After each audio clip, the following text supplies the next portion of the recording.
Olá, amigos! Estamos felizes em vê-los no nosso canal. Escrevam nos comentários de que cidade ou país vocês são. Vamos adorar saber. Se gostarem do nosso conteúdo, não esqueçam de deixar um like e se inscrever. Isso ajuda muito no nosso crescimento. Acomodem-se e aproveitem o vídeo. Empurrão foi tão violento que meus joelhos bateram contra o encosto do banco traseiro do táxi.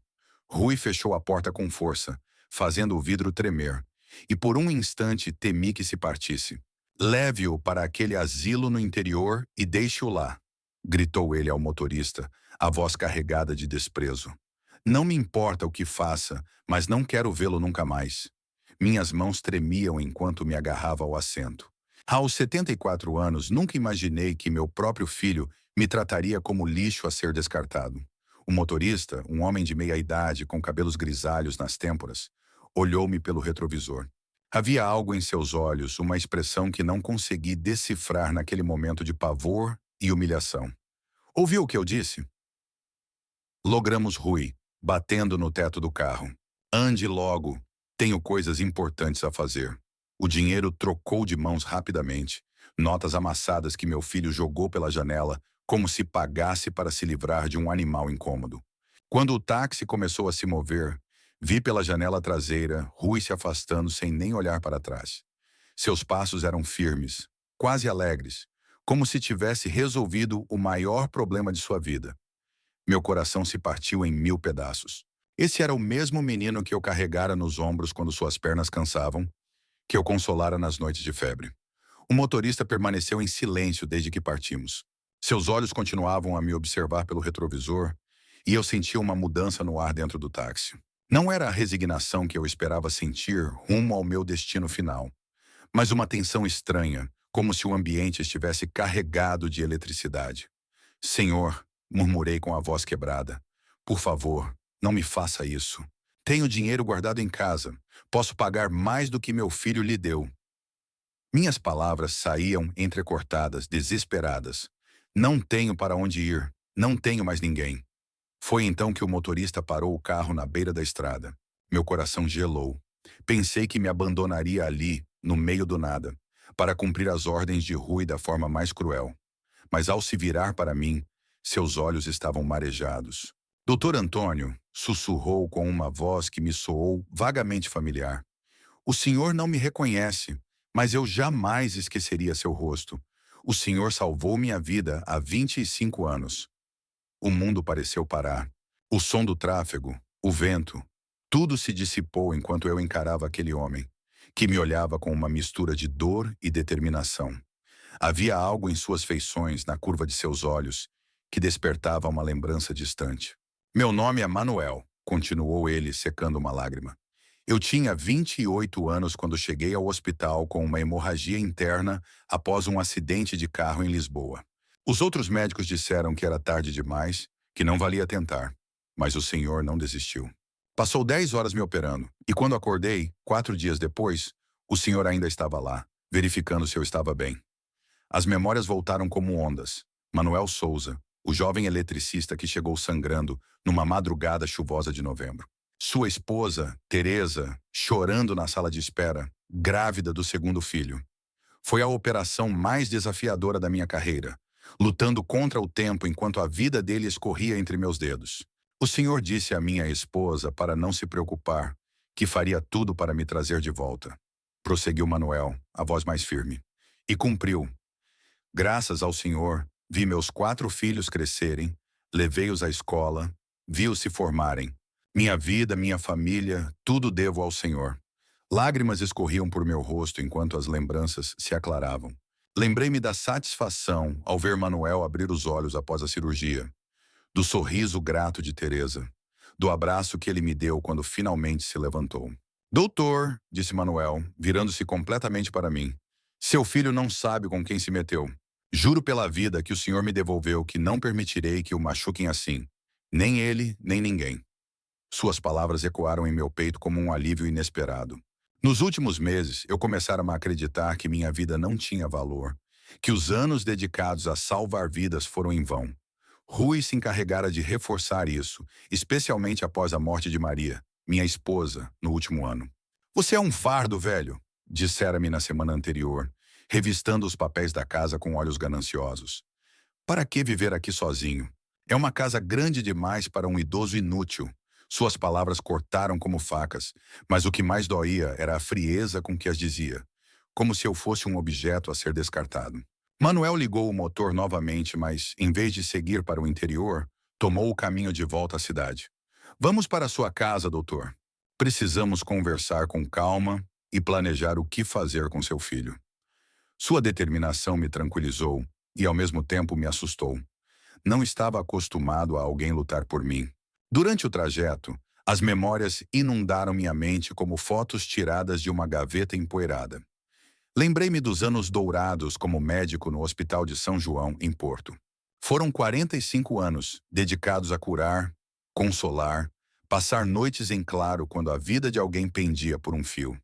Maria sempre me repreendia, com carinho, por amar mais meus pacientes que minha família. Mas ela entendia. Sabia que cada vida salva era uma vitória contra as injustiças do mundo. Rui crescera nesse ambiente. Quando pequeno, esperava-me acordado para ouvir histórias do hospital. Seus olhos brilhavam quando eu contava como ajudar um bebê a nascer ou curar uma criança doente. Quero ser médico como você, pai, dizia, abraçando-me forte. Mas algo mudou na adolescência. Por que trabalha tanto se mal ganhamos dinheiro? Zrenia perguntou-me aos 15 anos. O pai do Tomás tem uma empresa, uma casa na praia, carros novos, viagens ao exterior. Nós vivemos como pobres. Aquela foi a primeira rachadura em nossa relação. Tentei explicar que a medicina não era sobre dinheiro, mas sobre serviço, propósito, deixar o mundo melhor. Rui, porém, já decidira que seu pai era um fracassado. Na universidade, estudou gestão de empresas, não para construir algo nobre, mas para fazer dinheiro de verdade, como dizia. Envergonhava-se de mim. Meu pai é médico, dizia com desdém, como se fosse uma profissão menor. Quando se formou, ofereci-lhe trabalho na minha pequena clínica, mas ele riu na minha cara. Acha que vou desperdiçar minha vida cuidando de velhos e trocando fraldas? Zrenia disse com crueldade. Tenho planos maiores, pai. Planos que você nunca entenderia, porque sempre foi conformado. Suas palavras doeram mais que qualquer diagnóstico médico. Maria tentava mediar, mas Rui vinha cada vez menos. Só aparecia quando precisava de dinheiro ou estava em apuros. Seu primeiro negócio faliu e ele veio chorando pedir ajuda. Hipotequei a clínica para lhe dar o dinheiro. É seu filho, disse Maria quando hesitei. A família sempre se apoia. Ele nunca pagou de volta. O segundo negócio também faliu, e vendemos o carro de Maria e alguns móveis herdados para ajudá-lo. É a última vez, pai. Juro que agora vai dar certo. Prometeu com lágrimas nos olhos. Mas suas lágrimas eram falsas, e eu, cego, não vi. Quando Maria adoeceu com câncer, Rui desapareceu. Não consigo ver a mãe assim, disse por telefone. É doloroso demais. Mas eu sabia a verdade. Ele não queria enfrentar a possibilidade de que Maria morresse antes de mim, pois isso significaria cuidar de mim sozinho. Nos últimos 8 meses de vida de Maria, fui eu quem a cuidou. Ajustei meus horários no hospital, contratei enfermeiras, adaptei a casa para seu conforto. Rui aparecia uma vez por mês, sempre apressado, com desculpas para ir embora logo. Você precisa entender que tenho minha vida, dizia quando eu cobrava sua ausência. No dia em que Maria morreu, ele chegou 2 horas depois, não para me consolar, mas para perguntar pelo testamento. A mãe disse que me deixaria algumas coisas. Foi o primeiro que disse, enquanto meus olhos ainda estavam vermelhos de chorar. Naquela noite, entendi que perdera não só minha esposa, mas também meu filho. O Rui que conheci morrera anos antes, substituído por um estranho cruel e ganancioso. Doutor, a voz de Manuel me tirou das lembranças. Chegamos à sua casa, mas antes de descer, preciso que me conte exatamente o que está acontecendo com Rui. Quero entender tudo para ajudá-lo como merece. Olhei para minha casa, o lugar onde fui feliz com Maria por tantos anos. Agora uma prisão de solidão. As cortinas estavam fechadas, o jardim descuidado. Tudo refletia o abandono em que eu vivia desde que Maria partiu. Manuel, disse, sentindo que podia confiar naquele homem que a vida colocara em meu caminho. O que está acontecendo é pior do que você imagina. Rui não queria apenas me abandonar naquele asilo.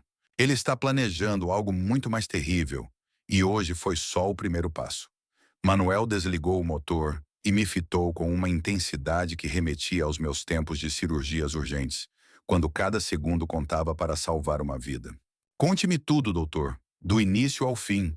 Preciso saber cada pormenor para poder auxiliá-lo de verdade.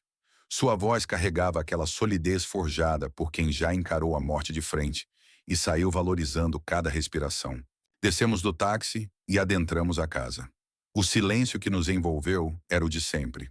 Companheiro solitário dos meus dias recentes. Mas algo mudara. Ele não mais pesava como uma sentença de isolamento. Eu não estava só. Manuel observava tudo com olhos atentos, como um detetive farejando pistas. As molduras das fotos viradas para baixo, os espaços vazios nas prateleiras onde outrora repousavam objetos de valor, o pó acumulado em cantos que Maria sempre mantinha, imaculados. Rui começou a alterar as coisas logo após o funeral. Expliquei enquanto preparava um chá com mãos ainda instáveis. No começo, pensei que fosse sua forma de lidar com a perda. Maria era organizada ao extremo, e ele alegava que precisava modernizar a casa para torná-la mais prática para mim. Mas logo percebi que não era organização. Era um inventário disfarçado. Sentei-me à mesa da cozinha, a mesma onde Maria e eu compartilháramos incontáveis cafés da manhã ao longo de 40 anos. Uma noite flagrei-o no escritório, remexendo em papéis que não reconheci de imediato. Quando perguntei o que fazia, ele se agitou e disse que me ajudava com a burocracia, pois eu já estava velho demais para entender aquilo. Manuel assentiu, sério, absorvendo cada palavra como se montasse um quebra-cabeça mental. Que tipo de documentos eram esses? Isso é o que mais me machuca, prossegui, sentindo a raiva suplantar a tristeza. Ele contatara um advogado às escondidas, um tal de Pedro Oliveira, especialista em casos de incapacidade mental por idade avançada. Rui o convencera de que eu perdia a memória, que não podia mais me cuidar, que era perigoso me deixar sozinho. A face de Manuel endureceu, ecoando a determinação que eu vira nele décadas antes, na cama de hospital, lutando pela própria sobrevivência. Tem provas disso, doutor? Tenho algo melhor, respondi, levantando-me para buscar os papéis que salvara. Encontrei cópias que Rui achava bem escondidas, mas passei 45 anos organizando prontuários médicos e sei identificar um dossiê quando o vejo. Mostrei-lhe os documentos ocultos embaixo de uma gaveta do escritório. Manuel os leu com indignação crescente. Relatórios médicos falsos, depoimentos de vizinhos alegando comportamentos estranhos meus, até fotos da casa bagunçada que Rui tirara após revirar minhas coisas de propósito. Esse filho da mãe, murmurou Manuel, pedindo desculpas logo em seguida pela grosseria. Perdão, doutor, mas isso me revolta. Como um filho faz isso com o pai? Há mais, continuei, a verdade me libertando aos poucos. Na semana passada, ouvi uma conversa telefônica que não devia. Rui falava com alguém sobre os prazos do processo judicial.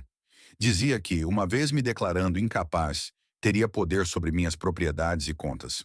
Mencionou que o asilo no interior era ideal porque ficava longe e tinha má fama. Ninguém questionaria se algo me acontecesse. Manuel se ergueu de súbito, passeando pela cozinha como um animal enjaulado. Doutor, o que descreve não é só abandono de idoso. É um esquema premeditado de despojo e possivelmente pior. Seu filho planejava sumir com você. Eu sei, sussurrei, o peso das palavras me esmagando. Por isso, quando me empurrou no táxi hoje, pensei que era o fim. Achava que ele vencera, que eu morreria largado num lugar horrível, e ele ficaria com tudo que Maria e eu construímos com trabalho honesto. Mas estamos aqui, disse Manuel, parando à minha frente. E Rui não imagina o erro colossal que cometeu ao escolher meu táxi. Doutor, você me deu uma segunda chance na vida, e agora é minha vez de retribuir. Precisamos ser espertos. Seu filho é um criminoso com contatos jurídicos e um plano bem armado. O que sugere? Indaguei, sentindo pela primeira vez em meses uma faísca de esperança para revidar. Manuel sorriu, e nessa curva dos lábios vi o homem resiliente que batalhara pela vida na minha mesa de operações. Vamos dar a Rui o que ele merece, mas primeiro, coletar mais provas e aliados. Tem algum vizinho confiável? Alguém que testemunhou o tratamento de Rui? Joana, respondi sem hesitar. Joana Ferreira, minha vizinha ao lado, era amiga íntima de Maria e se preocupa comigo desde o funeral.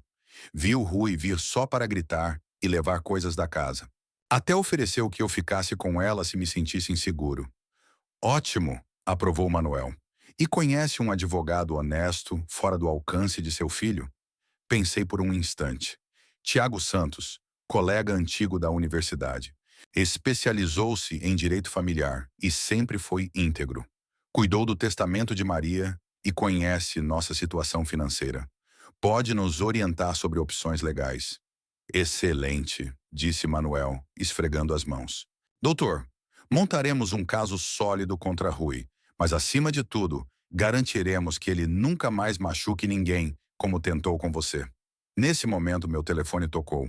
A tela mostrava o nome que menos queria ver. Rui. Manuel e eu nos entreolhamos.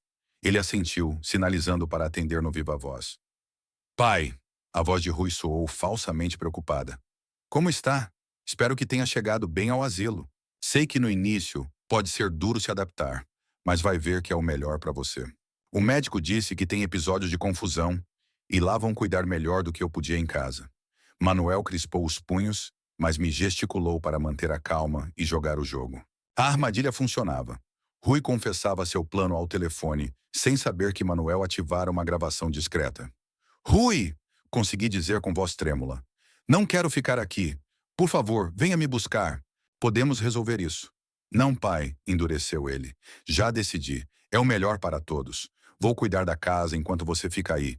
Quando os papéis legais estiverem prontos, vemos outras opções. Mas por hora, fique e comporte-se. Ah, e não chame vizinhos nem cause problemas, senão piora a sua situação. A ligação terminou deixando a cozinha em silêncio. Manuel me olhou com admiração mesclada à fúria. Doutor, seu filho nos entregou ouro puro. Agora podemos derrubá-lo de vez. A gravação da chamada era como achar a peça final de um quebra-cabeça sombrio. Manuel guardou o celular com satisfação vingativa. Com isso, temos base para começar, doutor. Mas precisamos mais.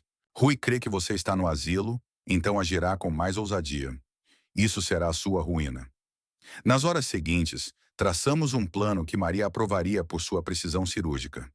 Primeiro, contatamos Joana. Minha vizinha chegou em minutos, olhos vermelhos de lágrimas recentes. Antônio, graças a Deus você está bem. Abraçou-me forte. Vi quando Rui o enfiou no táxi como um delinquente. Quis intervir, mas ele é tão agressivo que temi. Contamos tudo a Joana. O esquema de Rui, o encontro milagroso com Manuel. Ela ouviu com indignação crescente, cerrando os punhos a cada traição revelada. Esse desgraçado, murmurou ao fim. Maria deve estar se revirando no túmulo. Ela sempre o defendia, dizendo que um dia mudaria, que no fundo era bom. A senhora notou algo suspeito nas últimas semanas, dona Joana? Component placement? Perguntou Manuel, anotando num bloco achado na minha escrivaninha. Muita coisa, respondeu ela, voz tremendo de raiva. Rui vem à noite quando pensa que ninguém vê. Viu carregar caixas da casa, esvaziando-a aos poucos. Ontem mesmo levou o que parecia a TV nova de Maria no porta-malas. Manuel e eu trocamos olhares significativos. Tem fotos, vídeos, algo que prove? Joana sorriu pela primeira vez. Melhor, meu neto instalou câmeras de segurança mês passado por causa de furtos no bairro. Uma aponta direto para a entrada da sua casa. Tenho gravações de tudo. Era como se o destino enfim conspirasse a nosso favor. Fomos à casa de Joana revisar as filmagens das últimas semanas. O que vimos me revirou o estômago, mas também me encheu de uma determinação há anos adormecida. Rui não só roubava meus bens, planejava minha eliminação com método. Nas imagens ele chegava com variadas pessoas. Um homem idoso que parecia avaliador, uma mulher com prancheta fotografando o exterior, até um sujeito medindo cômodos pelas janelas. Rui catalogava tudo como estoque a liquidar. A gravação mais perturbadora era de 3 dias atrás. Rui com o advogado Pedro Oliveira, conversando no jardim da frente, apontando para minha janela do quarto. Sem áudio, mas os gestos eram claros. Tramavam cada detalhe do meu sumiço. Isso basta para enterrá-lo na justiça, afirmou Manuel, mas sua expressão sugeria mais. Contudo, doutor, precisamos de algo definitivo, que não só o puna legalmente, mas o marque para sempre na sociedade. O que pensa? Loguei e perguntei, intuindo que seu plano ia além de uma denúncia simples. Rui acha que você está no asilo, certo? Provavelmente volta esta noite para saquear mais. Que tal uma surpresa inesquecível? Joana adiantou-se aos meus pensamentos. Podemos gravar tudo. Evidência em vídeo de Rui roubando enquanto crê o pai abandonado. Boa ideia, concordei. A adrenalina correndo como nos meus dias de cirurgião. Mas Rui não é bobo. Se vir luzes ou movimento, desconfia. Manuel sorriu maliciosamente. Por isso daremos o que ele espera, uma casa vazia. Mas estaremos dentro, esperando. Quando entrar para roubar, leva o choque da vida. Passamos a tarde armando a cilada. Contatamos Tiago Santos, meu amigo advogado, que se horrorizou com a história. Antônio, isso é tentativa de fraude, abandono de idoso e conspiração criminal. Rui pode pegar anos de cadeia se provarmos. Tiago nos explicou direitos e confirmou que as gravações eram válidas em juízo. Se filmarmos Rui no ato de roubo, teremos um caso blindado. Ao anoitecer, pusemos o plano em ação. Joana ficou em casa monitorando as câmeras para nos alertar da chegada de Rui. Manuel e eu nos ocultamos no escritório. Luzes apagadas, cortinas cerradas. A casa parecia deserta. Doutor, sussurrou Manuel na escuridão. Quero que saiba. Isso vai além de justiça. É sobre dignidade. Mostrar que idosos não são descartáveis, manipulados por filhos. Suas palavras tocaram fundo. Meses antes, eu quase acreditara que Rui tinha razão, que era um peso morto. Agora, escondido na própria casa, aguardando confrontar meu filho ladrão, sentia-me mais vivo do que nunca. Às 21h30, o celular de Manuel vibrou. Mensagem de Joana. Chegou, com outro homem. Vão para a porta dos fundos. Meu coração acelerou tanto que temi ser audível. Ouvimos a chave girar na fechadura traseira. Rui mantivera sua cópia para os furtos noturnos. Passos ecoaram na cozinha. Perfeito, disse Rui, satisfeito. O velho deve estar choramingando na cama do asilo. Podemos levar o resto sem preocupação. Sua risada me gelou o sangue. Prazer genuíno no sofrimento alheio. Tem certeza de que não volta? Zrenia perguntou a voz desconhecida. Como? Zrenia Rui. Sem dinheiro, sem carro, sem ninguém.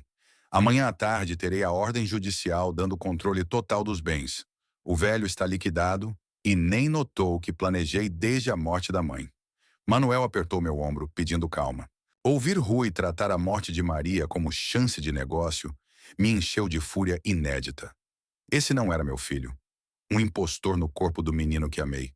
Os passos aproximaram-se do escritório. Hora de encarar o monstro. A porta se abriu devagar. A silhueta de Rui se delineou contra a luz fraca do corredor. Ele segurava uma lanterna e uma lista. O comparsa, um homem robusto, carregava caixas e sacos. Aqui o velho guardava papéis importantes, murmurou Rui, iluminando a escrivaninha. Deve ter o cofre que nunca abriu e diplomas médicos que valem para colecionadores. Manuel posicionara o celular para gravar tudo perfeitamente. Mas o que mais me chocou não foi vê-lo roubar, e sim a frieza ao falar de mim, como um empecilho removido. E as fotos de família? Perguntou o cúmplice, apontando a prateleira. Jogue fora, disse Rui sem pestanejar. Sem sentimentalismos, só o que tem valor. Pegou o retrato de casamento meu e de Maria, olhou com desprezo e atirou no chão. O vidro estilhaçou, partindo minha alma. Foi o limite. Levantei-me devagar, ignorando os sinais de Manuel para esperar. Olá, Rui, disse com uma voz serena que nem reconheci. O grito de Rui misturou terror e raiva. A lanterna caiu, criando sombras dançantes. Seu comparsa recuou para a porta, assustado. Você devia estar no asilo, gaguejou Rui, empalidecendo. Como veio? De táxi, respondi, uma calma estranha me invadindo. Conduzido por um homem fascinante, um que eu salvei a vida há anos e que tem ótima memória para rostos. Manuel emergiu, celular em riste gravando. Boa noite, Rui. Sou Manuel, seu taxista de hoje. Espero que não se importe que trouxe seu pai de volta, em vez de abandoná-lo como ordenou. A face de Rui passou de medo a ódio em segundos. Seu idiota. Paguei para se livrar dele. Tinha ordens claras. Ah, sim. Zrenia Manuel, garantindo que a câmera captasse. Pode repetir? Você me pagou para abandonar seu pai contra a vontade. Rui percebeu tarde a confissão. Seus olhos fixaram no celular e a realidade o atingiu. Está gravando. Exato, confirmei ganhando força. E não é a primeira. Temos sua ligação de hoje, admitindo o abandono e os planos legais. Também vídeos de você roubando a casa nas últimas semanas. O comparsa de Rui fugiu na confusão. Não sei de nada, murmurou ao sumir. Só vim ajudar a carregar. Não sabia que era roubo. Rui ficou só, cercado por evidências, caixas para saquear, papéis falsos espalhados, o retrato quebrado aos pés. Pela primeira vez em anos viu vulnerável, sem máscaras. Pai, tentou, voz suplicante. Pode ter mal entendido. Eu só ajudava. O asilo era para seu bem. Guardava as coisas para não se perderem. Sério, Rui? Zrenia perguntei, décadas de dor virando força. É essa a má história? Porque tenho os documentos de sua trama para me declarar incapaz. As contas do advogado corrupto, fotos de você avaliando a casa como sua. Manuel se aproximou filmando reações. Também testemunhos de vizinhos das visitas noturnas e gravações de câmeras mostrando o esvaziamento sistemático. É uma armadilha. Component placement, rugiu Rui, agressivo de novo. Vocês me armaram. Isso não segura em tribunal. Armadilha? Zrenia ri amargamente. Só demos chance de mostrar quem é. Ninguém o forçou a roubar, planejar meu sumiço, confessar em câmera. Tudo veio do seu coração apodrecido. Não fale assim. Zrenia avançou Rui ameaçador. Sou seu filho. Mereço respeito. Manuel se interpôs, expressão perigosa. Cuidado, Rui. Já tem problemas legais sem adicionar ameaça a idoso. Respeito? Logo repeti a palavra amarga na boca. Respeito se conquista. Você perdeu o meu quando priorizou o dinheiro à família, abandonou sua mãe moribunda por dor demais, me tratou como estorvo em vez de pai que sacrificou tudo por você. Não pedi para nascer, Zerênia berrou Rui, revelando-se. Não pedi pai conformado que desperdiçou vida curando estranhos em vez de enriquecer. Não é culpa minha você ser fracassado. Suas palavras feriram, mas libertaram. Anos culpando-me por não ser o pai que ele queria. Agora via que Rui nunca quis pai. Quis provedor, caixa eletrônico, herança adiantada. Tem razão num ponto, Rui, disse sereno, desconcertando-o. Não pediu nascer, mas eu tampouco pedi filho virando criminoso. Maria não mereceu o filho que a desertou na necessidade. Vivemos com decepções. Manuel guardou o celular e sacou outro. Rui, isso transmite ao vivo para 3 aparelhos, incluindo o do advogado de Antônio. Tiago Santos prepara as denúncias por fraude, tentativa de desaparecimento, roubo e conspiração. Rui desabou. Pela primeira vez desde criança, viu chorar. Não de remorso, mas autopiedade por ser pego. Pai, por favor, soluçou de joelhos. Podemos consertar, esquecer e recomeçar. Posso mudar, ser o filho que quis. Tarde para promessas vazias. Olhei-o no chão, rodeado de cacos do retrato de Maria e meu, e senti clareza absoluta, como em decisões vitais no hospital. Promessas de desesperado valem nada, Rui. Teve 48 anos para mostrar quem era. E mostrou. Agora, em frente. Manuel observava com satisfação triste. Vira dor suficiente na família para compreender a traição filial. Doutor, o que quer agora? Temos provas para proceder. Antes de responder, passos no corredor. Joana surgiu com 2 inesperados. Tiago Santos e uma oficial uniformada, Clara Mendes. Antônio, disse Tiago sério. Vi a transmissão de Manuel, revisei evidências e chamei a oficial Mendes. Clara avaliou rápido. Rui no chão, tremendo ao ver polícia.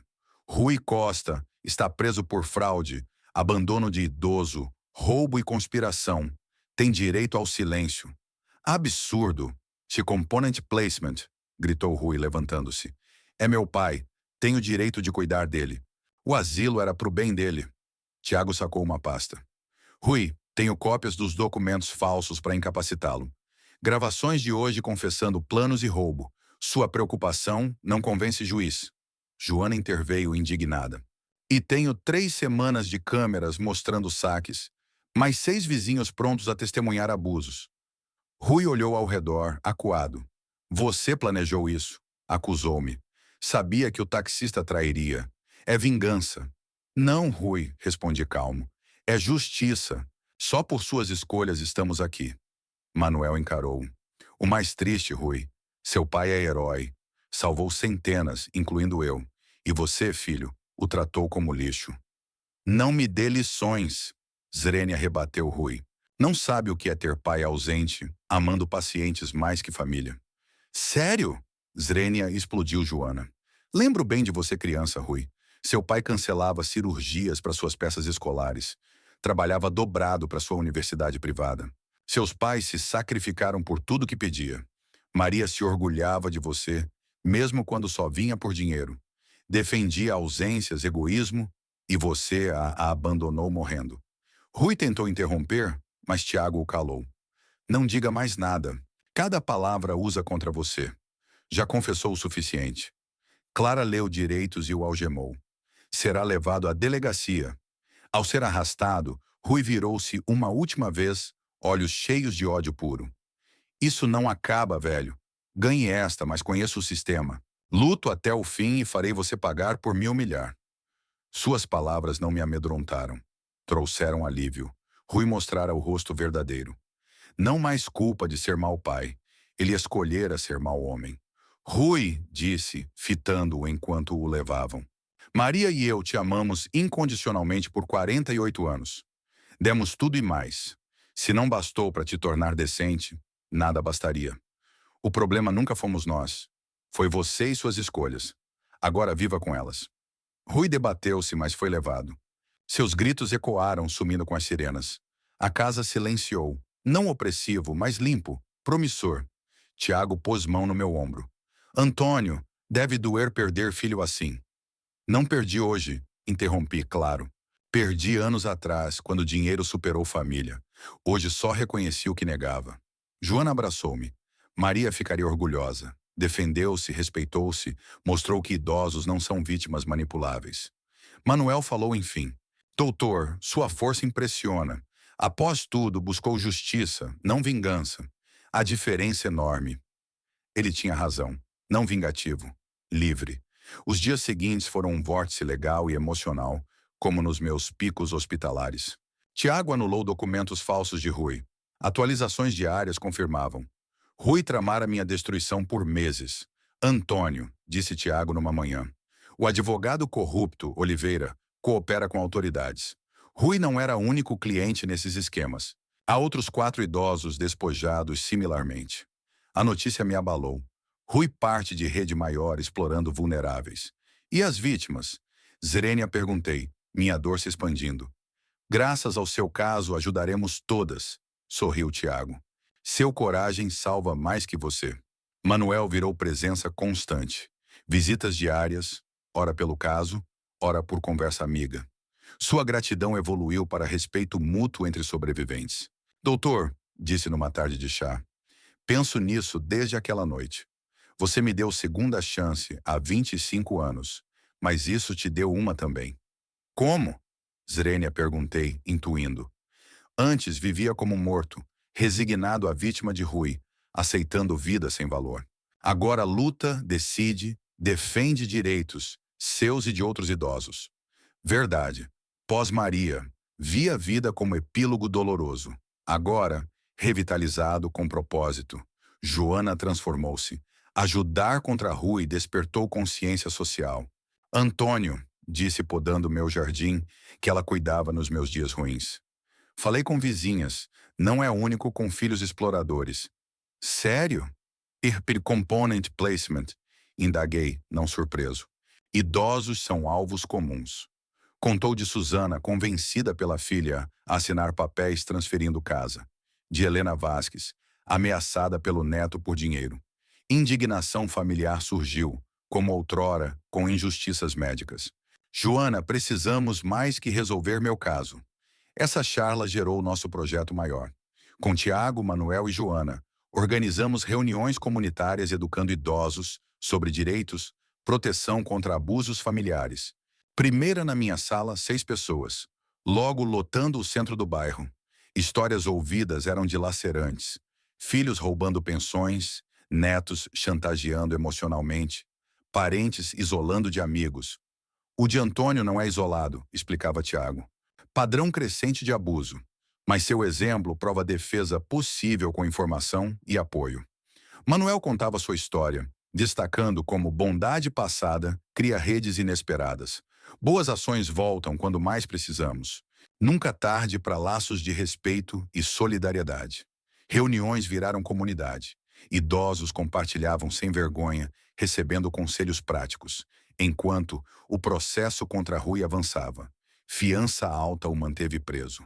Seu advogado tentava acordo, mas Tiago era firme. Rui enfrenta consequências plenas, se não, sinaliza abusos a idosos não sérios. Além, meu caso simbolizava. Famílias seguiam, precisando justiça visível. Responsabilidade não buscada, mas aceita como cirurgias difíceis. Rui quisera vítima silenciosa, criara ativista acidental. 3 semanas após prisão, ligação surpresa. Isabel, esposa de Rui, sumida após casamento. Voz quebrada. Sogro, preciso falar. Coisas sobre Rui explicam crueldade. Cauteloso. Não sei se é apropriado com caso pendente. Por favor, suplicou chorando. Não defendo. Conto verdade completa. Há outras vítimas, inclusive eu. Intrigado e preocupado, marquei com Tiago presente. Revelações de Isabel mudaram, visão de Rui. Sogro, começou secando lágrimas. Rui não roubava só vocês. Me roubou também. Há 5 anos, esvazia contas conjuntas. Vendeu propriedades sem meu conhecimento. Usou meu nome para empréstimos não autorizados. Tiago anotava furioso enquanto ela prosseguia. Rui desenvolvera vício em jogo, escondido. Dívidas imensas, via a família como fontes financeiras, não humanos. Pior, quando Maria adoeceu, Rui viu oportunidade. Disse que, morta ela, você estaria frágil para manipular finanças. Planejava desde diagnóstico. Revelação me acertou como soco. Rui não negligente, esperar a morte de Maria para roubo. Traição mais profunda. Por que não disse antes? Medo. Rui vira violento sem o que quer. Ameaçou-me se falasse. Preso, sinto-me segura para a verdade. Tiago fechou o bloco. Isso altera caso. Rui cometeu fraude matrimonial, violência por ameaças, premeditação. Pode pegar mais prisão. Devastador, mas libertador. Decisão contra Rui necessária. Se não, vitimaria mais. Inclusive Isabel. Dia do julgamento chegou com sol outonal, remetendo aos meus melhores dias médicos, preparado para desafios. Tribunal lotado, caso virara símbolo contra abuso idosos. Manuel me acompanhou na entrada, grupo surpreendente. Joana, 20 vizinhos e membros do grupo, com cartazes. Justiça para os idosos. Filhos não donos dos pais. Doutor, sussurrou uma senhora do grupo. Todos por você. Sua coragem inspira defesa. Emocionado, de solitário a rodeado por comunidade nascida da luta. No tribunal vi Rui pós-prisão.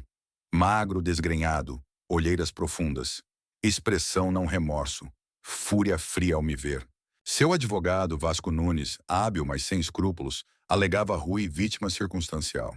Meritíssimo cliente em situação desesperada, cuidando o pai com faculdades declinantes.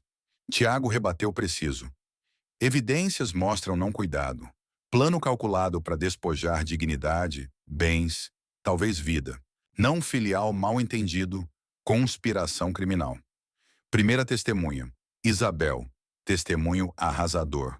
Firme descreveu manipulações financeiras, ameaças, conversa onde Rui via idosos como contas com pernas, hora de saque antes quebra.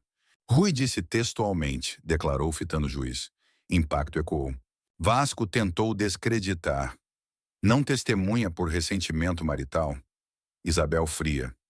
Testemunho porque por 5 anos me roubou, ameaçou, manipulou e vi plano contra homem que lhe deu tudo.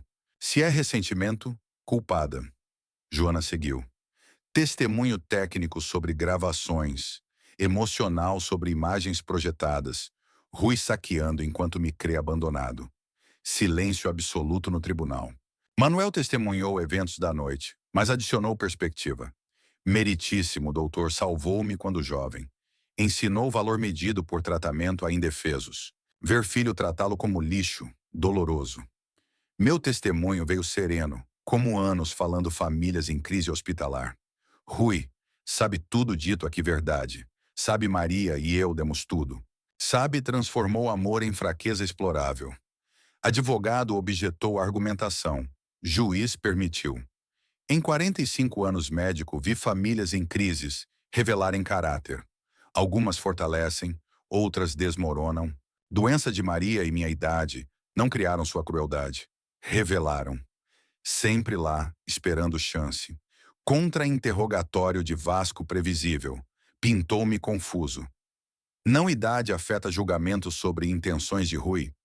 Senhor Nunes, 74 anos, não meses. Fiz 1000 cirurgias, decisões vitais sob pressão, crises familiares por décadas. Idade deu clareza para ver manipulação. Clímax. Tiago apresentou áudios de confissões de Rui.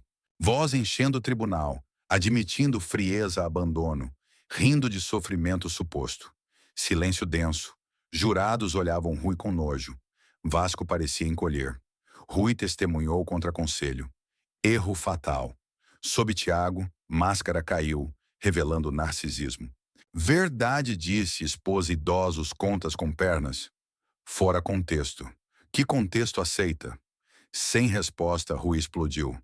Pai desperdiçou vida como santo, não construiu riqueza. Tinha direito a assegurar futuro antes ele doar ou perder por senilidade. Em 30 segundos, destruiu simpatia, confirmou crimes. Alegatos finais, formalidade. Evidências esmagadoras, confissões claras, comportamento no banco selou. Juiz anunciou deliberação, sabia vitória. Mais mensagem enviada, idosos não vítimas, abusadores enfrentam consequências. Júri deliberou 2 horas. Veredito, culpado em conspiração, fraude, abandono idoso, roubo, violência, ameaças. Cada culpado martelou. Rui desmoronou, compreendendo realidades. Juiz marcou sentença semana seguinte. Comentários graves. Crimes traem valores familiares, sociais. Sentença refletirá a seriedade. Saímos. Comunidade me cercou. Joana chorou alegria. Maria orgulhosa. Defendeu dignidade todos nós. Manuel sorriu. Não só ganhou legal, mudou vidas sofrendo abusos silenciosos. Verdade. Cartas chegavam de regiões, famílias enfrentando abusadores pós-notícias, nosso caso. Semana após sentença. 7 anos prisão, condicional após 5. Restituição total bens roubados, mim e Isabel. Ordem restrição permanente. Senhor Costa, disse juiz, use anos para refletir decisões. Pai deu vida, educação, amor. Respondeu traição, roubo, crueldade. Dívida sentença não equilibra. Rui impassível na sentença, sem lágrimas, apelos, reconhecimento. Levantou-se, escoltado, sumindo tão definitivo quanto tentara me sumir. Meses seguintes, mais tranquilos, satisfatórios pós-Maria. Casa virou lar de novo. Joana ajudou restaurar danos Rui, substituindo roubado, consertando quebrado. Desenvolvemos grupo apoio em organização formal. Rede Proteção Idosos, com Tiago e ONGs Direitos Civis. Educação legal, suporte emocional, recursos práticos contra abuso familiar. Manuel coordenou o transporte voluntário. Rede Contatos ajudava idosos a consultas legais, médicas, reuniões. Doutor salvou-me a 25. Organização Salva Mais. Joana coordenou alcance. Visitas idosos, risco, calidez, experiência ganhando confiança. Tiago doou tempo para o Bono Casos duros, construindo rede de advogados voluntários. Seu caso vira jurisprudência, disse numa ceia mensal. Juízes citam em similares. 6 meses pós-noite, tentativa abandono. Carta Isabel. Mudar a cidade, nova vida. Sogro, iniciei terapia, reconstruo. Sua coragem deu-me para enfrentar medos. Obrigado a mostrar nunca tarde defender dignidade. No aniversário daquela noite, celebramos centro comunitário. Centenas de pessoas. Famílias ajudadas ano. Manuel pediu discurso, como conferências médicas antigas. Há 1 ano, comecei. olhando rostos esperançosos. Pensei vida acabada, sem valor, propósito, fardo. Filho convenceu, mas descobri esquecido. Valor vida determinamos nós, por ações, decisões, defesa justiça. Maria dizia cada ajuda cria ondas além visão. Entendi agora. Amor nosso ondulou a Manuel, Joana, todos nova família. Rui não destruiu. Amor forte que traição. Aplauso longo, cálido. Conversas seguintes comoveram. Idosos ganhando coragem contra abusos, famílias melhor comunicando pós-oficinas, jovens vendo idosos como sabedoria, não cargas. Naquela noite, Manuel me levando casa, refleti giro vida. Rui quis vítima, criou ativista acidental. Traição revelou apoio desconhecido. Crueldade despertou compaixão comunitária além pessoal. Doutor, perguntou Manuel parando frente à casa. Luzes acesas, cortinas abertas, flores Joana Jardim, visitantes amanhã por conselho, apoio, conversa. Arrepende confrontar Rui? Deseja diferente? Pensei longo, olhando casa. Dói perder filho imaginado, mas não arrependo achar homem real sou. Rui tentou roubar dignidade, casa, futuro. Em vez, ajudou descobrir propósito, comunidade, força. Se vitória ou perda, sei, justiça. Naquela noite, antes de dormir, peguei foto casamento Maria e minha, reenquadrada após Rui quebrar. Pus mesa à noite, como 40 anos casamento. Maria, sussurrei. Entendo ondas. Amor criou chegadas. Manuel, Joana, todos. Rui não pôde destruir. Amor vence traição. Dormi sorrindo, sabendo amanhã propósito cheio, rodeado quem valorizava por ser, não dar. Vingança, Rui falhou. Vida triunfou inesperado. Aos 74, aprendi nunca tarde segunda chance, com coragem para tomar quando surge. Passaram-se 2 anos desde aquela noite transformadora, e a vida que outrora parecia um corredor sombrio levando ao inevitável esquecimento, desdobrara-se em caminhos inesperados, cheios de curvas vibrantes e encontros que me faziam questionar se o destino não tinha um senso de humor peculiar. Aos 76 anos agora, eu acordava todas as manhãs com uma energia que desafiava a rigidez das minhas articulações. Não mais o cirurgião de outrora, mas um guardião de histórias alheias, um tecelão de redes que ligavam almas fragilizadas pela idade e pela ingratidão familiar. A rede de proteção para idosos que nascera das cinzas da minha batalha com Rui, florescera além das fronteiras do nosso bairro em Porto.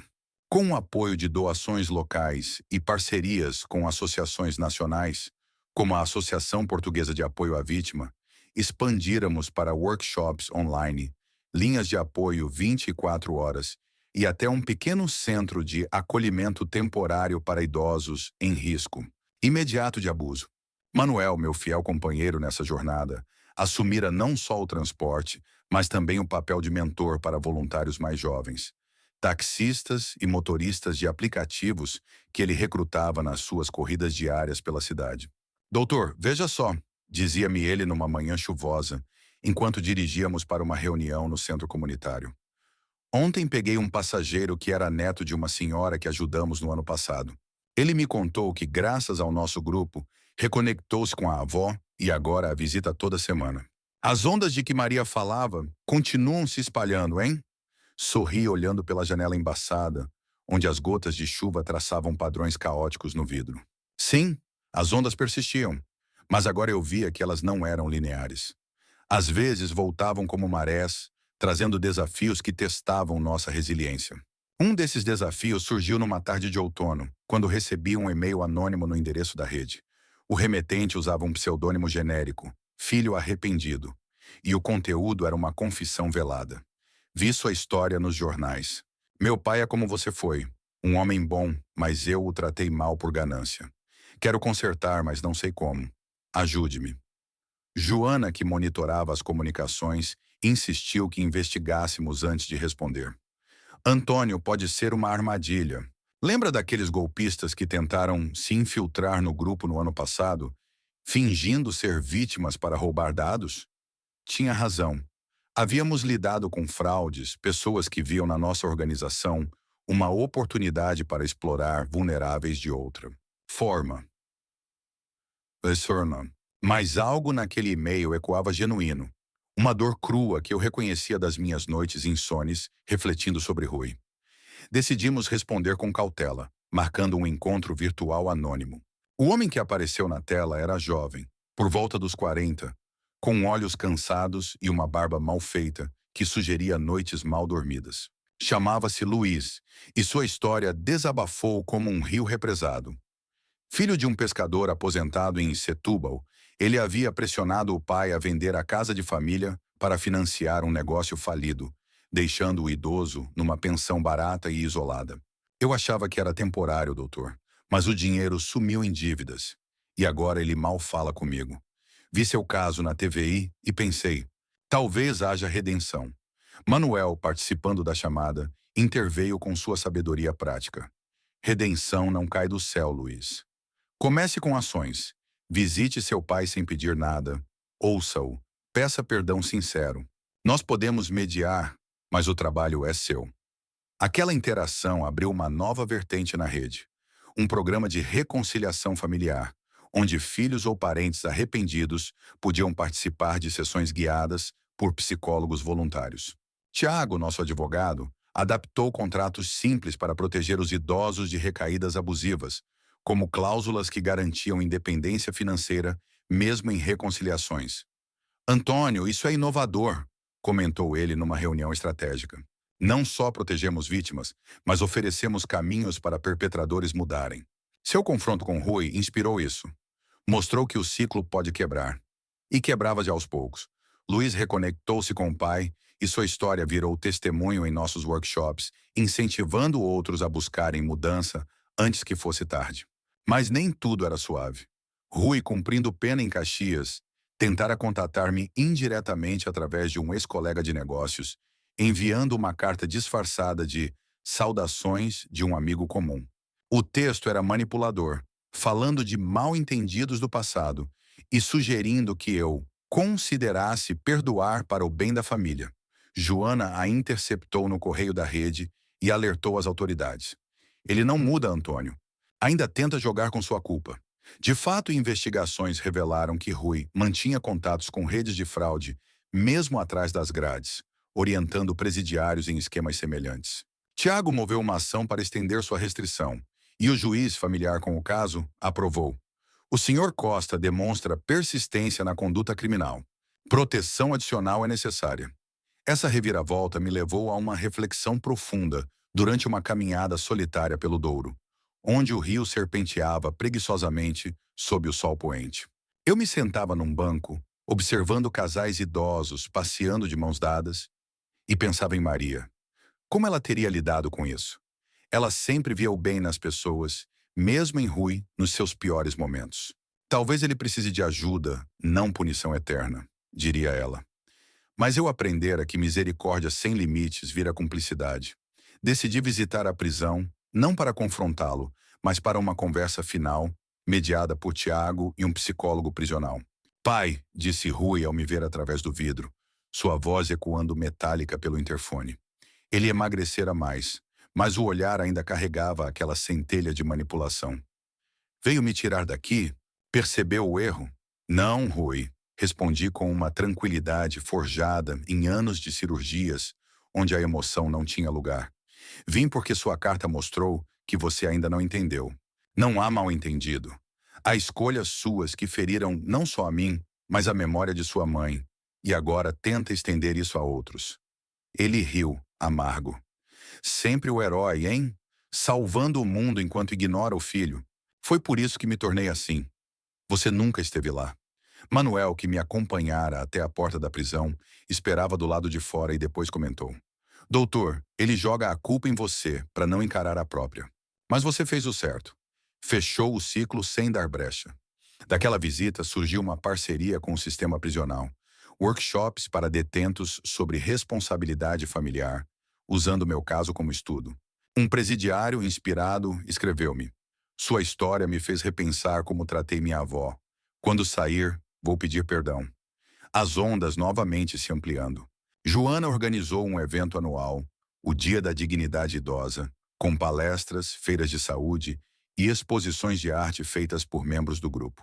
No segundo ano, atraímos figuras públicas, como um deputado do bloco de esquerda que prometeu leis mais rígidas contra abuso de idosos, citando nosso trabalho como modelo. Numa noite após o evento, sentado no jardim revitalizado, agora com flores que Joana plantara em homenagem a Maria, recebi uma ligação de Isabel. Sogro, estou noiva novamente. Um homem bom que me apoia na terapia. E criei um grupo pequeno em Lisboa inspirado na sua rede. Sua voz transbordava esperança. E eu senti um orgulho paternal que Rui nunca permitira. Isso é maravilhoso, Isabel. Lembre, a força vem de dentro, mas as conexões multiplicam. Manuel chegou logo após com uma garrafa de vinho do Porto para celebrar. As segundas chances que viram legados, brindamos, rindo das ironias da vida. Mas o maior teste veio meses depois, quando uma crise nacional abalou o país. Uma onda de fraudes contra idosos durante a pandemia residual, com golpistas usando apps falsos para drenar pensões. Nossa rede foi chamada para colaborar com a polícia judiciária, fornecendo dados e testemunhos. Tiago liderou a frente legal enquanto eu, Manuel e Joana coordenávamos alertas comunitários via rádio e redes sociais. Doutor, isso é maior que nós, disse Manuel durante uma operação noturna de distribuição de folhetos. Seu encontro comigo no táxi iniciou uma revolução silenciosa. De fato, salvamos dezenas de vítimas potenciais, e o Ministério da Justiça nos condecorou com uma menção honrosa. Aos 76, eu via que a vida não era uma linha reta de vitórias ou derrotas, mas um mosaico de fragmentos, alguns afiados pela dor, outros polidos pela gratidão. Rui permanecia uma sombra, mas não mais definia meu horizonte. Em vez disso, o futuro brilhava com possibilidades. Planos para expandir a rede a nível europeu, parcerias com Espanha e França. Numa conferência em Bruxelas, falei para uma plateia internacional. O abuso não conhece fronteiras, mas a solidariedade também não. Cada idoso salvo é uma vitória coletiva. Ao voltar, encontrei uma carta de um desconhecido. Seu exemplo me fez cuidar melhor da minha mãe.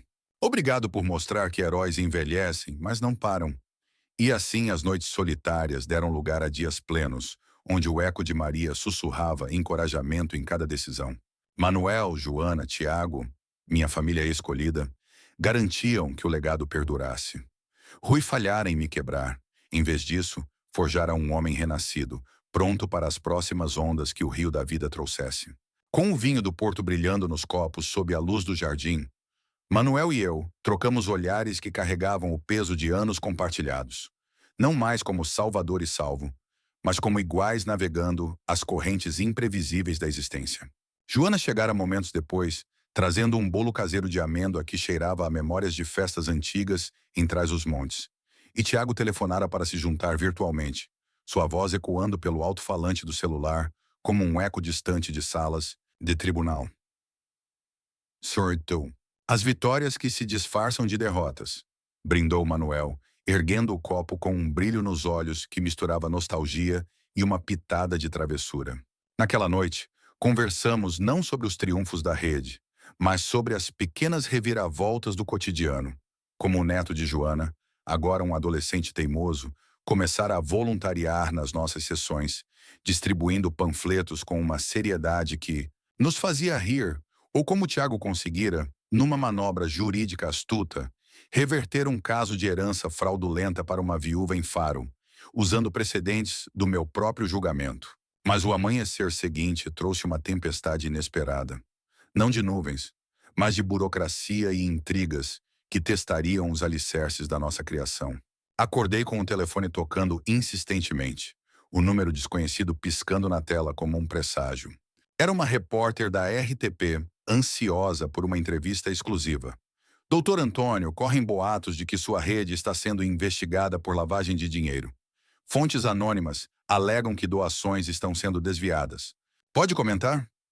Meu coração acelerou, não de medo, mas de uma indignação que me transportou de volta aos dias em que enfrentava diagnósticos errôneos no hospital, onde uma palavra mal colocada podia custar vidas. Chamei Manuel imediatamente, que chegou bufando como um touro, o táxi ainda ligado na rua. Isso cheira a sabotagem, doutor. Quem ganharia com isso? Pense. Rui tem contatos na prisão, E aqueles golpistas que tentamos desmascarar ano passado não esqueceram. Joana, sempre a pragmática, reuniu-nos na cozinha para uma estratégia de emergência, espalhando papéis e laptops sobre a mesa como se montasse um quebra-cabeça gigante. Tiago, voando de Lisboa no primeiro avião, chegou ao meio-dia com uma pasta cheia de documentos. É uma campanha de difamação, confirmou ele, ajustando os óculos com um gesto que denotava fúria contida. As fontes anônimas rastreiam para um blog obscuro ligado a uma rede de advogados corruptos. O mesmo círculo de Pedro Oliveira, o antigo comparsa de Rui. Eles querem descreditar-nos antes de um grande processo coletivo que estamos preparando contra uma empresa de asilos que explora idosos. A revelação nos uniu ainda mais, transformando a ameaça em combustível. Decidimos contra-atacar não com raiva, mas com transparência radical. Uma conferência de imprensa improvisada no centro comunitário, transmitida ao vivo pelas redes sociais, onde exibimos todos os balanços financeiros auditados, convidando jornalistas a verificarem cada centavo. A resposta foi avassaladora. Não de escândalo, mas de solidariedade. Idosos de todo o país enviaram mensagens de apoio, alguns compartilhando histórias semelhantes de calúnias sofridas por ousarem se defender. Uma senhora de Coimbra escreveu: "Vocês me deram voz quando meu genro tentou me internar à força. Agora eu dou a minha para vocês." Manuel, com sua rede de taxistas, organizou uma caravana de veículos que circulou por Porto, carregando faixas de protesto, transformando o trânsito em uma manifestação móvel. Joana, por sua vez, mobilizou os voluntários para uma vigília virtual, onde participantes de diferentes gerações debatiam ao vivo sobre os perigos da desinformação contra ativistas. Tiago lidou com o lado legal, processando o blog por difamação e expondo as conexões com criminosos conhecidos, o que levou a prisões adicionais e fortalecimento da nossa causa. No meio dessa turbulência, uma surpresa pessoal me aguardava. Uma carta manuscrita de Letícia, não mais Isabel, como eu a chamava erroneamente na memória nenevoada, mas a ex-nora que reconstruíra sua vida. "Sogro, casei-me novamente, e meu marido é um homem que valoriza as lições que aprendi com você. Estamos esperando nosso primeiro filho, um menino que chamaremos Antônio, em sua honra. Venha nos visitar em Évora. Queremos que ele conheça o avô que nunca teve em Rui." As palavras me emocionaram de uma forma que não esperava, misturando alegria com uma melancolia sutil pelo que poderia ter sido. Manuel me convenceu a ir, dirigindo pessoalmente a viagem, parando em vilarejos ao longo do caminho para visitar idosos que nos contatavam pela rede, transformando o percurso em uma extensão do nosso trabalho. Em Évora, sob o sol alentejano que dourava as muralhas romanas, abracei Letícia e seu marido, um arquiteto calmo chamado Miguel, que me mostrou projetos de casas adaptadas para idosos independentes. Inspiração direta da nossa rede. O bebê ainda na barriga parecia um símbolo de renovação, e passamos dias conversando sobre o futuro, planeando uma filial da rede no sul do país. "Você não só me salvou da dor de Rui", disse Letícia numa noite de estrelas, "mas me ensinou a construir pontes onde havia abismos." Voltei revigorado, com ideias frescas para integrar arquitetura acessível nos nossos programas, colaborando com universidades para cursos de design inclusivo. Mas a vida, caprichosa como sempre, reservava outra camada de complexidade. Numa reunião rotineira, Joana trouxe uma preocupação nova. "Antônio, estamos crescendo rápido, mas e os jovens? Muitos filhos de idosos abusados carregam traumas que perpetuam o ciclo. Precisamos de algo para eles." Nasceu daí o programa Herdeiros de Mudança. Oficinas para gerações mais novas aprenderem empatia e responsabilidade, usando simulações de realidade virtual para vivenciarem a perspectiva de um idoso. Tecnologia doada por uma startup lisboeta tocada pela nossa história. Manuel testou primeiro, rindo ao se ver velho no espelho digital. "Doutor, isso me faz valorizar ainda mais o que você me deu há décadas." Tiago, sempre o visionário jurídico, propôs uma lei nacional inspirada no nosso modelo, lobeando em Bruxelas para fundos europeus que financiassem expansões. "Seu caso não é mais pessoal, Antônio. É um blueprint para a Europa envelhecida." E assim viajei a Estrasburgo como orador convidado, compartilhando não só fatos, mas anedotas vivas. A senhora que reconquistou sua casa após anos de manipulação, o papi, filho que virou voluntário após uma reconciliação mediada. A plateia, composta de eurodeputados e ativistas, aplaudiu de pé, e saí com promessas de colaborações transfronteiriças. De volta a Porto, uma crise de saúde me abateu. Uma pneumonia teimosa que me confinou ao hospital onde outrora operava. Manuel visitava diariamente, contando piadas ruins para me fazer rir. Joana trazia sopas caseiras que evocavam sabores de infância. Tiago lidava com a rede na minha ausência, provando sua autossuficiência.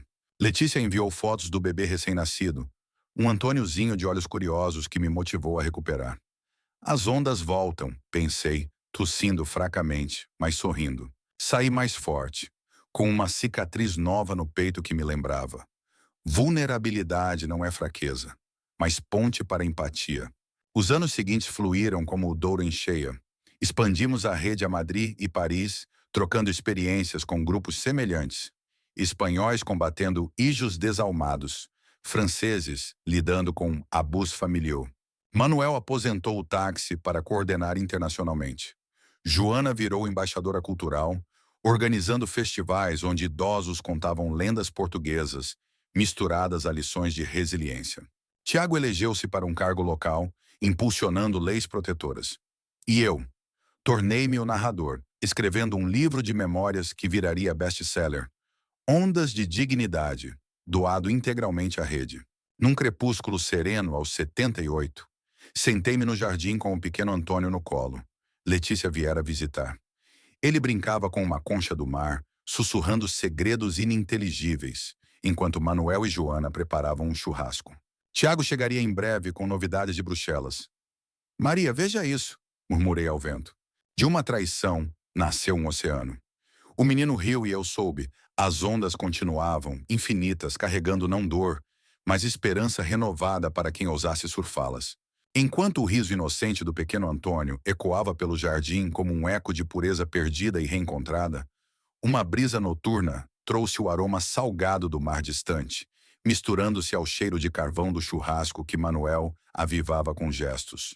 Precisos, como se flamejasse não só a grelha, mas as brasas de uma amizade forjada em adversidades. Joana, com seu avental florido que parecia saído de um quadro renascentista português, dispunha pratos de sardinha assada e pão de milho, cantarolando uma melodia alentejana que falava de amores eternos e terras áridas. Tiago chegara enfim, despenteado pelo vento da viagem, carregando uma pasta abarrotada de papéis europeus que prometiam não só fundos, mas uma revolução silenciosa nas políticas de envelhecimento ativo.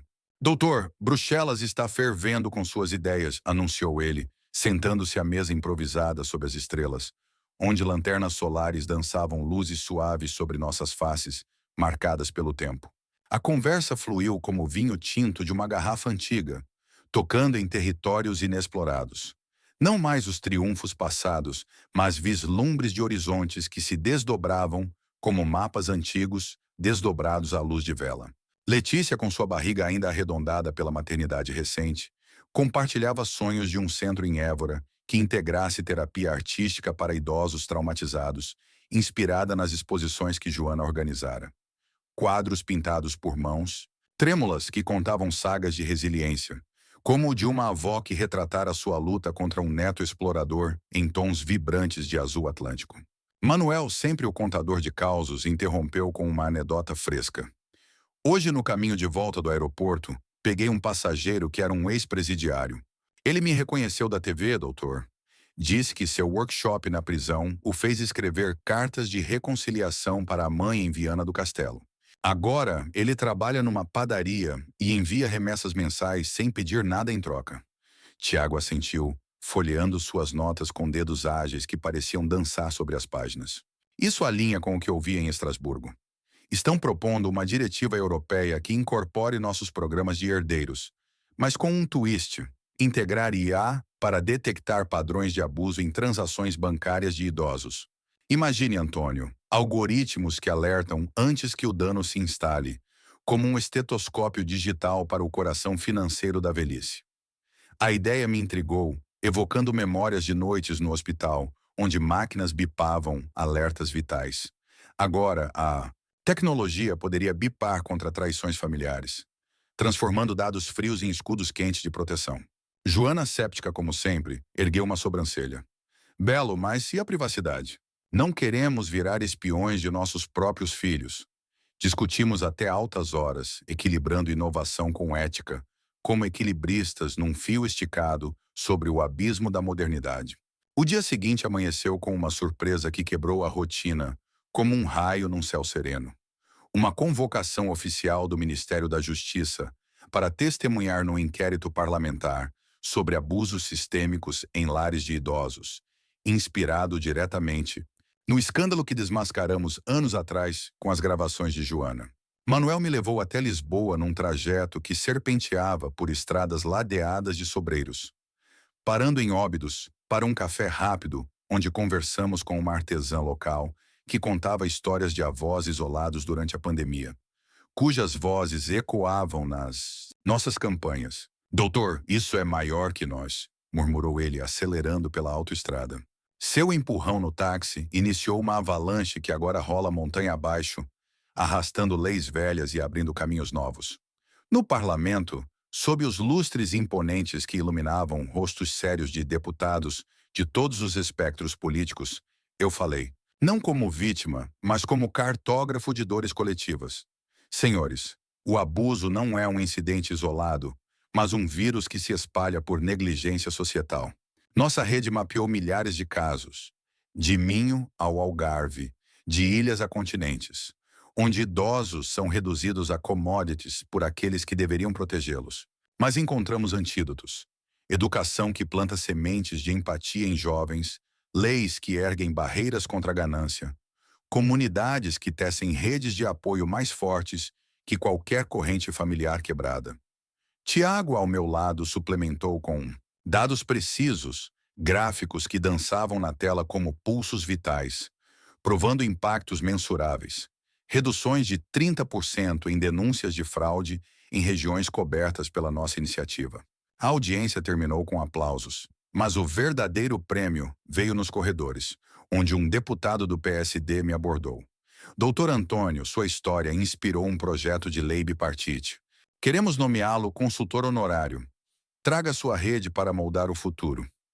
Aceitei, não por vaidade, mas por ver nisso uma extensão das ondas de Maria.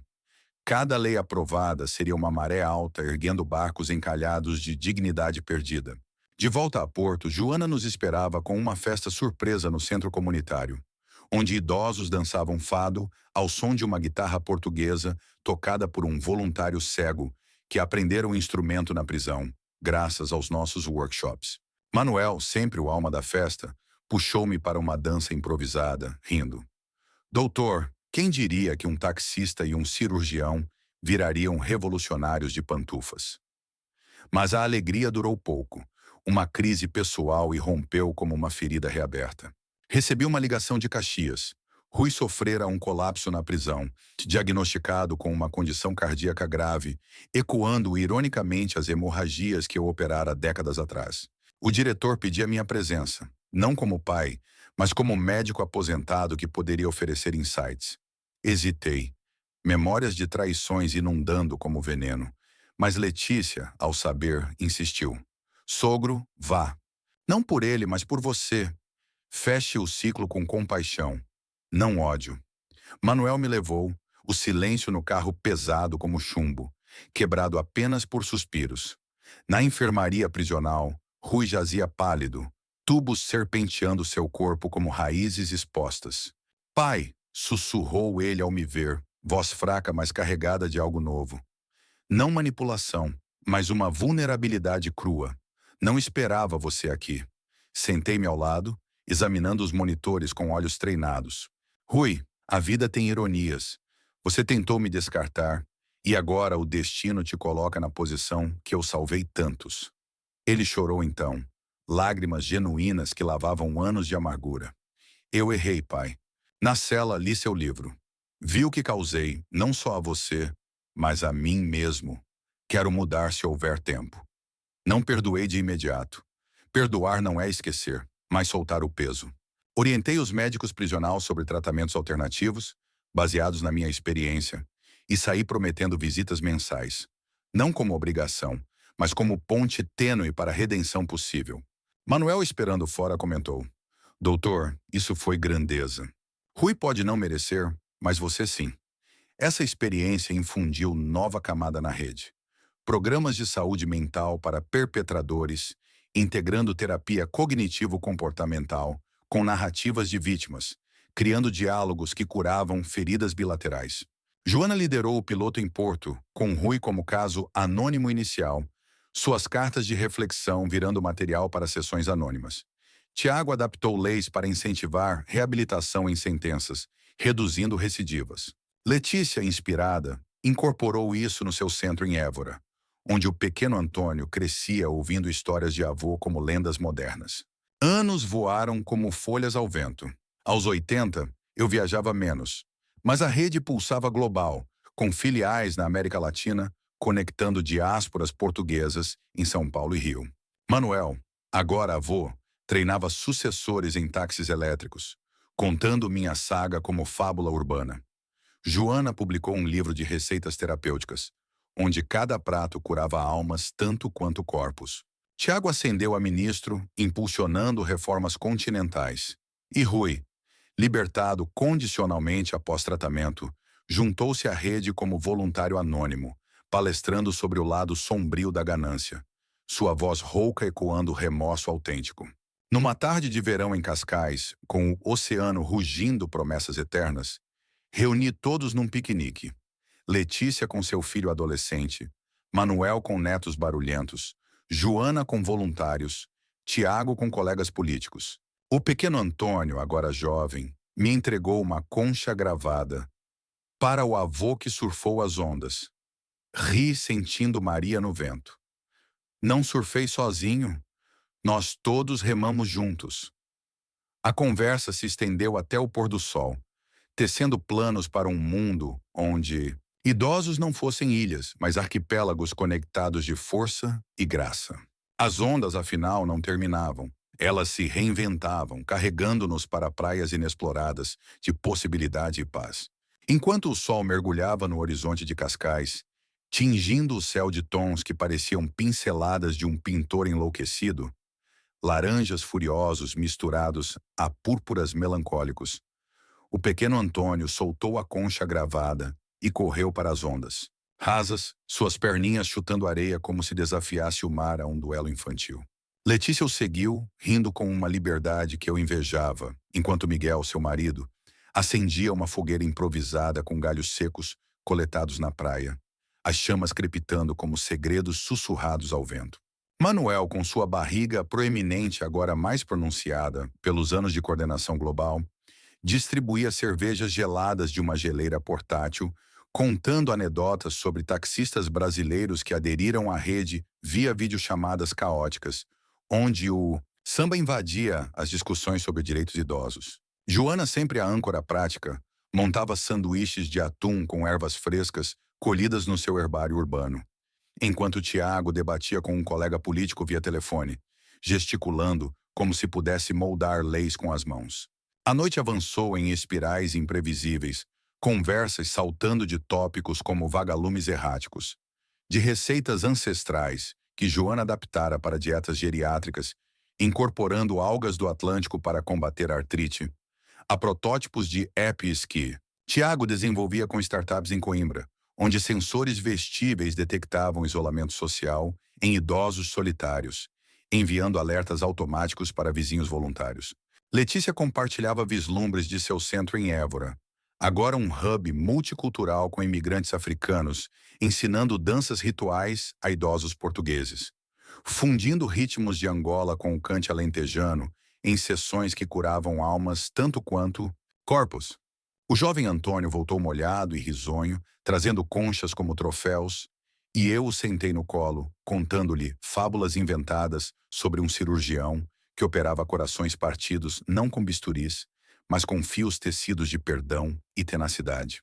Mas o idílio praiano foi interrompido por uma chamada urgente no celular de Tiago. Um tremor na voz do outro lado anunciando uma crise emergente na filial madrilena. Um escândalo envolvendo um parceiro local acusado de suborno em contratos de asilos, ameaçando contaminar nossa reputação transfronteiriça. Não podemos deixar isso escalar, murmurou Tiago, o fogo refletindo urgência em seus olhos. Manuel, prático como sempre, sugeriu uma intervenção imediata.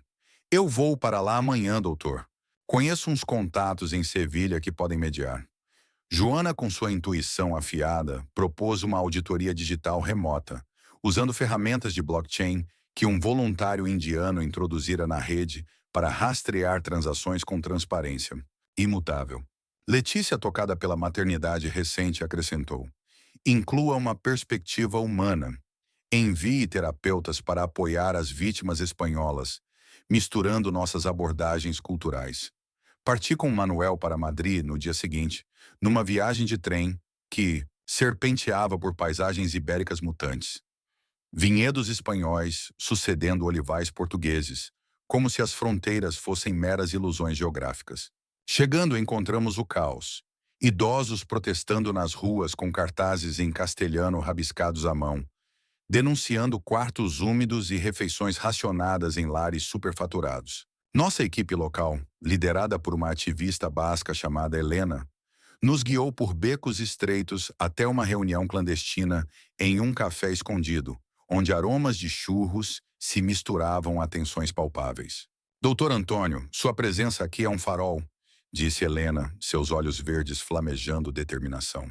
Manuel, com seu carisma de rua, conectou-se instantaneamente com os manifestantes, trocando histórias de táxis lisboetas por anedotas de metrôs madrilenos, construindo alianças improvisadas. Tiago, remotamente, orquestrava a defesa legal, invocando tratados europeus para pressionar autoridades espanholas, enquanto Joana coordenava envios de suprimentos de porto, cobertores térmicos infundidos com ervas calmantes, pacotes de nutrição, adaptados a dietas mediterrâneas.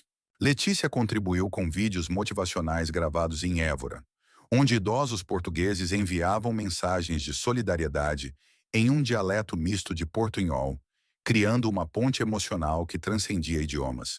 Eu, por minha vez, participei de uma audiência pública no ayuntamiento, falando não em jargões médicos, mas em metáforas poéticas.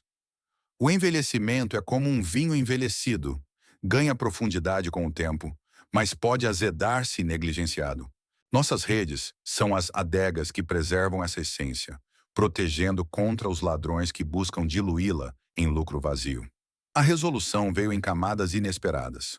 O parceiro corrupto foi exposto por uma investigação conjunta, revelando laços com cartéis imobiliários que visavam terrenos de asilos para condomínios de luxo. Nossa intervenção não só limpou o nome da rede, mas catalisou uma aliança ibérica formal, com protocolos compartilhados para monitorar instituições transfronteiriças, usando drones equipados com câmeras térmicas para inspecionar condições de moradia remotamente. Manuel, durante a volta, refletiu: doutor, cada crise é como uma curva no caminho. Nos obriga a frear, mas acelera o aprendizado. Joana, ao nos receber em Porto com um abraço coletivo, acrescentou: e nos lembra que a diversidade é nossa força. Bascos, alentejanos, portuenses, todos tecendo a mesma tapeçaria. Inspirado por isso, lancei uma iniciativa ousada, Mosaicos da Memória, onde idosos de diferentes culturas colaboravam em murais digitais, usando apps de realidade aumentada para sobrepor histórias pessoais a mapas interativos da Península Ibérica.